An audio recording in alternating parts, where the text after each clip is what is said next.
হরে কৃষ্ণা, রাধে রাধে। গতকাল ছিল পাশাঙ্কুশা একাদশী।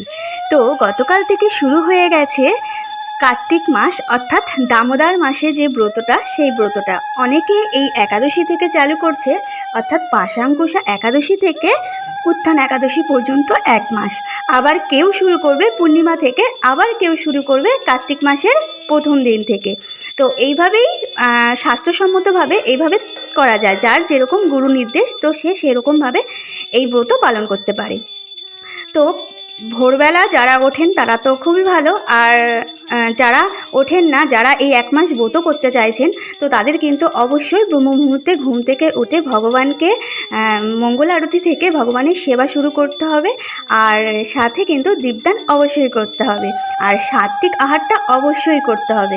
তো এইভাবে আমরা কিন্তু এই দামোদর মাস, দামোদর ব্রত পালন করতে পারি। আর ভগবান শ্রীকৃষ্ণের খুবই প্রিয় এই দামোদর মাস, অর্থাৎ দামোদর মাসে যদি আমরা এই ব্রতটা খুব নিষ্ঠা সহকারে পালন করতে পারি, তাহলে আমরা ভগবানের অশেষ অপার কৃপা লাভ করতে পারব।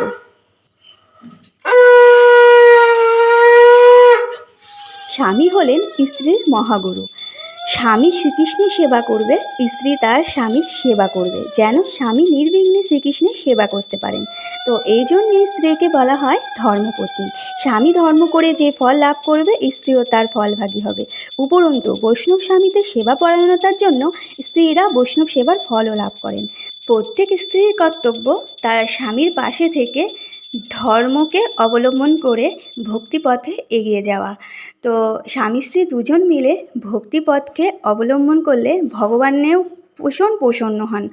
তো এইভাবে ভক্তি করাটা খুবই প্রয়োজন। আর প্রত্যেকটা স্ত্রীকে তার স্বামীর পাশে অবশ্যই থাকা উচিত, যাতে স্বামী স্ত্রী দুজন মিলে নির্বিঘ্নে ভক্তিপথটাকে অবলম্বন করা যেতে পারে।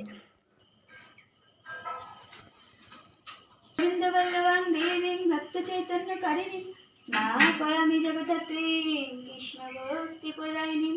ওম গোবিন্দ বল্লভাং দেবীং ভক্ত চৈতন্যকারিণীং স্নাপয়ামি জগদ্ধাত্রীং কৃষ্ণ ভক্তি প্রদায়িনীং।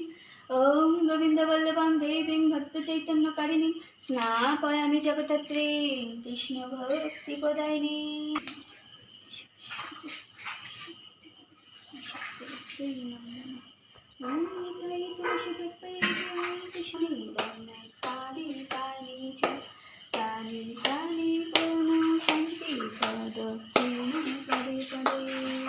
তত্র তং বুদ্ধি সংযোগং লভতে পূর্বদেহিকং যথতে চ তত ভূয় সংসিদ্ধ কুরুনন্দনং। তত্র মানে তার ফলে তম সেই বুদ্ধি সংযোগ, পরমাত্ম বিষয়িনী বুদ্ধির সঙ্গে সংযোগ লভতে লাভ করেন।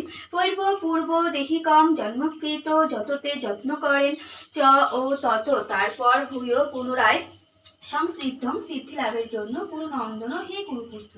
অনুবাদ: হে কুরুনন্দন, সেই প্রকার জন্মগ্রহণ করার ফলে তিনি পুনরায় তার পূর্ব জন্মাকৃত পারমার্থিক চেতনার বুদ্ধি সংযোগ লাভ করে সিদ্ধি লাভের জন্য পুনরায় যত্নবান হন।